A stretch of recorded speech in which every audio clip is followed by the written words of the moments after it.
Well, I think the Nordic markets are, very positive and interesting markets, primarily because markets such as the UK and the US have perhaps dropped off in their sort of creativity as such, and the mantle has been transferred to markets such as Finland, Sweden, Norway, Denmark, Holland, more European markets. And I think, the benefits that perhaps the Scandinavian markets have is that you have unique scenery, you have some very interesting cultural differences, you have a different culture, which is still European in many ways, but it's very fresh and different, and it gives you many opportunities to come up with interesting ideas. It doesn't always mean they travel, because, we don't necessarily have the similar geographical features that you have, but it does mean that there are some ideas that you wouldn't find from anywhere else. And I think that's really important, because freshness is what people are looking for, fresh new ideas.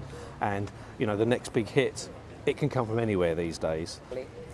Well, everybody's talking about how big drama is at the moment, and we've seen a lot in the press about how the OTT players are snapping up drama. Comedy less so, because it's a difficult one to make work internationally.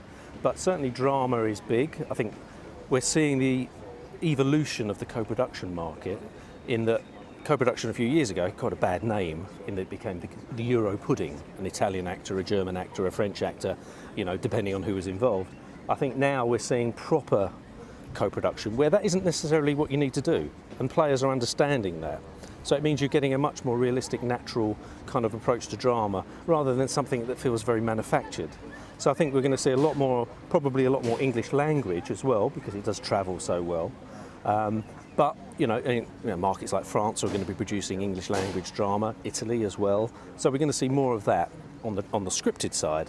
I think unscripted wise, it's a tough market out there. There is not a lot of really interesting material out there at the moment. There are a few very interesting ideas. I'm not saying it's dead, but because so many of the time periods in some of the key markets are taken up with the long-standing successes, the X Factors, the Idols, the talent shows, it does mean that they're blocked out, and it makes it very difficult for new shows to get a toe in the market.